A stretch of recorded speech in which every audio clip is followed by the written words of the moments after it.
Question assez simple pour commencer. Est-ce que vous pouvez vous présenter le prénom, le nom et le statut, donc ce que vous faites dans la vie professionnelle?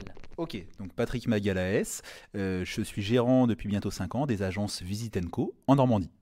On est là, Patrick, pour évoquer une actualité récente concernant des communes de Camp-la-Mer avec un arrêté en application, je crois, depuis fin août, à savoir des communes de Camp-la-Mer sont en zone tendue. Est-ce que vous pouvez nous en dire un peu plus? Exactement, c'est tout frais. L'arrêté date du 25 août, la publication au journal officiel du 26 août, donc c'est tout frais. La grande nouveauté, c'est qu'effectivement, Caen et 23 autres communes sont, et c'est tout nouveau dans le Calvados et en Normandie, classées en zone tendue d'un point de vue immobilier. C'est quelque chose qu'on entend souvent pour les grandes villes, mais ça y est, ça arrive chez nous. Et il y a des conséquences pour tous les propriétaires et les locataires. C'est ça, c'est désormais officiel parce on utilisait ce mot peut-être à tort du coup, et maintenant on l'utilisera plutôt à raison en se basant sur cet arrêté. Ça veut dire quoi très clairement une zone tendue, qu'il n'y a pas assez de logements à la location, à la vente? Oui, l'idée c'est ça, c'est un déséquilibre entre l'offre et la demande, c'est des prix de vente élevés, c'est des prix de location élevés, et la condition également sine qua non, c'est d'être dans une ville ou une continuité de ville d'au moins 50 000 habitants. Par exemple dans le Calvados, donc c'est possible évidemment à Caen et les villes qui touchent Caen, mais ce serait impossible même si on le souhaitait, par exemple à Courseulles-sur-Mer, etc., parce qu'on est déjà trop loin de l'unité principale qui est la ville de Caen. Ça implique quoi une zone tendue? Quelles conséquences très concrètement? Alors la première qui va concerner énormément de monde parce que ça concerne les locataires, c'est le fait que le préavis est réduit à 1 mois, même en location nue, au lieu des 3 mois qu'on a l'habitude de connaître. Et ça sans aucune justification, sans aucune raison particulière. L'intégralité des locataires des 24 communes qu'on va peut-être citer à un moment peuvent bénéficier maintenant d'un préavis réduit à 1 mois. Beaucoup encore vont continuer à l'ignorer. Donc nous d'ailleurs notre travail pédagogue d'agent immobilier, c'est d'informer les locataires qui nous envoient toujours des préavis de 3 mois, car pas au courant de la changement de réglementation. On est obligé, c'est notre devoir de conseil, de leur rappeler qu'ils peuvent bénéficier d'un préavis réduit à 1 mois. Si le locataire le souhaite, il peut rester en effet plus longtemps que prévu, non? Il peut rester encore 3 mois dans ce logement. Oui, tout à fait, ça c'est complètement possible. Mais c'est quand même une vraie nouveauté pour le locataire, ça lui permet plus de mobilité. C'est une nouveauté pour le propriétaire qui va avoir un petit peu plus de vacances locatives éventuellement entre deux locataires. Donc c'est pas anodin. Je pense qu'il va falloir un petit peu de temps pour qu'on s'en rende compte, mais c'est pas anodin. Bonne ou mauvaise chose? On pourrait se dire comme ça de prime abord, mauvaise chose pour le propriétaire, non? Alors, bonne chose évidemment pour le locataire, ça favorise sa mobilité. Par contre, il y a une chose qu'on oublie de dire, c'est que les professionnels vont se ruer sur l'opportunité qui leur est donnée d'augmenter leurs tarifs. Je m'explique rapidement.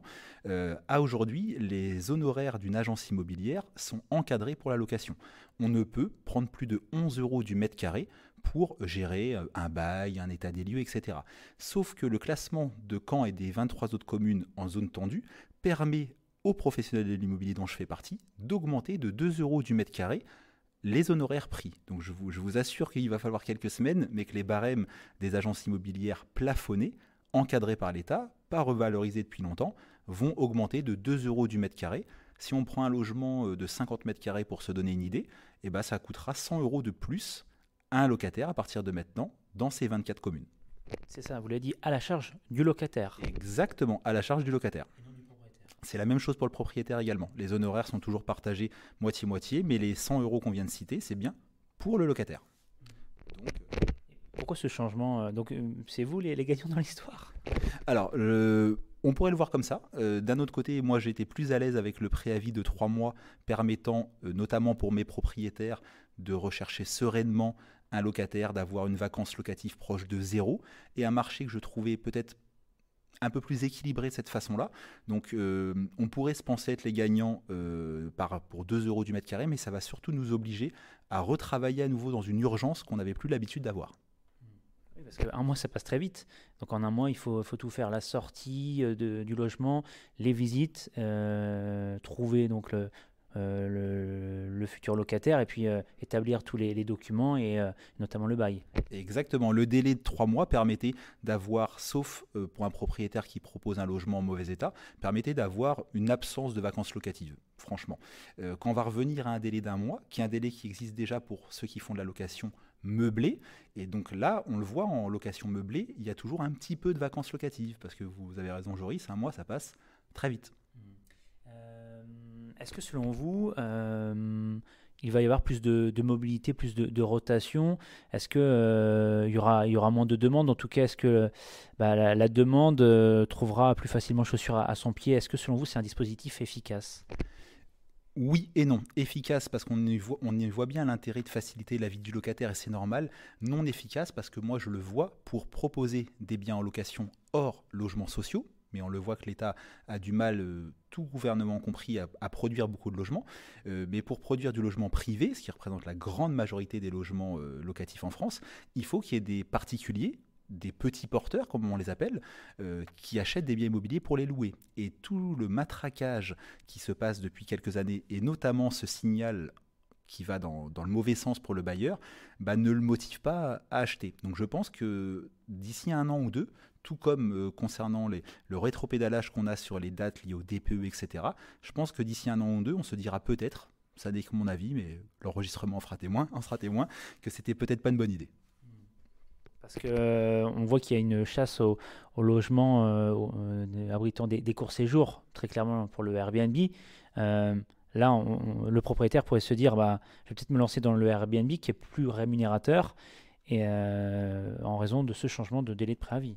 Oui, et là par contre c'est un des bons volets, je trouve, de ce classement en zone tendue.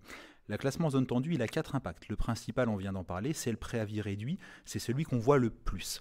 Mais il y en a d'autres. Il y a par exemple la possibilité pour les communes de majorer la taxe d'habitation de 60%. Alors certains des auditeurs vont peut-être se dire, la taxe d'habitation, ça n'existe plus depuis le 1er janvier. C'est vrai au titre de la résidence principale, mais ce n'est pas vrai au titre de la résidence secondaire et des gens qui louent leur logement sur justement Airbnb. Et là, on voit bien que ce sont eux qui sont visés par le législateur en permettant aux communes de majorer, c'est pas anodin, de 60% la taxe d'habitation payée sur les résidences secondaires et notamment sur les logements loués en Airbnb. Et ça, ce n'est pas pour toutes les communes, plutôt les stations balnéaires, les communes dans lesquelles il y a beaucoup de touristes et donc beaucoup de logements Airbnb. C'est tout à fait vrai. Malgré tout, en fait, ce serait une délibération communale. Donc les 24 communes qu'on citera peut-être après vont pouvoir, et souvent quand loisir est donné à une commune de générer des profits, et c'est normal avec toutes les dépenses qu'elles ont, elles le font. Donc je pense qu'il faudra attendre quelques semaines, mais que des communes comme Caen, comme Hérouville-Saint-Clair, comme Mondeville, comme Fleury-sur-Orne voteront justement pour éradiquer l'Airbnb qui pour moi est plus un fléau qu'une bonne chose d'un point de vue immobilier, prendront je pense cette mesure de surtaxe de 60% de la taxe d'habitation. Les communes, est-ce qu'en effet on peut les citer? Alors là vous avez un document avec 2 couleurs, pourquoi? Du vert et du rose, pourquoi? Oui, vous avez raison, vous n'étiez pas préparé, vous le découvrez. En vert, j'ai mis les communes qui me semblent logiques. Ce sont des communes importantes. Caen, Ifs, Saint-Germain-la-Blanchère, Verson, Hérouville-Saint-Clair, etc. Là, je constate moi-même un déséquilibre de l'offre et de la demande, un marché immobilier tendu mais important, etc. Donc je ne suis pas surpris par ce classement.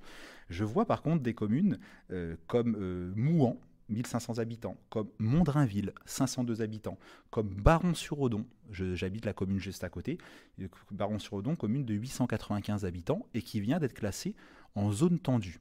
Et donc je m'interroge de me dire pourquoi cette petite commune, avec un marché immobilier locatif quasiment inexistant, très peu de résidences secondaires, et j'ai sorti les statistiques de l'INSEE pour en témoigner, et ça, alors ça, j'ai malheureusement pas la réponse, Joris, mais je suis surpris de voir certaines toutes petites communes, Cuverville également, Fontaine-et-Toupefour, Grainville-sur-Odon, des communes de maximum 2000 habitants, où on a parfois un marché locatif qui représente moins de 10% des logements selon les données de l'INSEE qui datent de 2020. Je serais curieux d'avoir la réponse du classement en zone tendue. Je ne l'ai pas. Peut-être pas assez de logements, mais ce qui semble plutôt normal dans ces communes. Prenons l'exemple de Baron-sur-Odon. C'est une commune effectivement où 97% des logements sont des résidences principales, ce qui est assez équilibré, où on a une énorme majorité de gens qui sont propriétaires, et on a par exemple seulement 3 logements sur 387 logements recensés qui sont des résidences secondaires, et on a seulement une dizaine de logements vacants. Donc j'ai du mal à comprendre l'intérêt de changer la réglementation sur cette commune-là, où on a très peu de logements vacants, où on a 0 logements sociaux, mais on n'est pas visé par cette mesure. Donc je serais curieux d'avoir la réponse d'un élu. Intéressant, mais écoutez, parfait, je les appellerai, je les contacterai. Est-ce que vous voulez rajouter des choses? Alors, on peut très rapidement parler, je serai rapide sur ce point, sur le troisième point qui est effectivement la surtaxe sur les logements vacants. Le classement en zone tendue permettra aux mairies d'inciter les propriétaires, et ça c'est évidemment une bonne chose, à ne pas laisser leur logement vacant. Donc logement vacant, on parle d'un délai supérieur à 1 an. On vous dispute pas parce que vous partez qu'1 jour en vacances, on rassure les auditeurs. Mais passé 1 an, effectivement, il y a un impact. Donc possibilité de surtaxe des logements. Et surtout, la deuxième mesure phare, c'est l'encadrement des loyers, où effectivement, sur les 24 communes qu'on vient de citer, pour simplifier à l'extrême, un propriétaire ne pourra pas augmenter le loyer entre 2 locataires, quand bien même il estime que les données du marché ont changé, que le tram est arrivé dans sa rue, que le quartier s'est embelli, et ben il ne pourra pas, grâce à l'encadrement des loyers, augmenter le loyer entre 2 locataires, sauf rares exceptions. Un autre point peut-être? Non, je sais pas, On a fait le tour des 4. Si l'on le récapitule, préavis réduit à 1 mois, encadrement des loyers entre 2 locataires, surtaxe possible de la taxe d'habitation jusqu'à 60%, et surtaxe pour les logements vacants. C'est les 4 vraies nouveautés. Est-ce qu'il y a d'autres zones tendues en Normandie? On imagine que oui. Non, il n'y en a pas. J'ai vérifié, même si c'est moins ma zone d'activité, il n'y en a pas dans le 61, il n'y en a pas dans le 50. Donc ce que j'appelle la basse Normandie, j'ai pas vérifié en haute, mais ce qu'on connaît nous auditeurs comme basse Normandie, il y a uniquement le Calvados désormais, et uniquement les 24 communes qu'on vient de citer.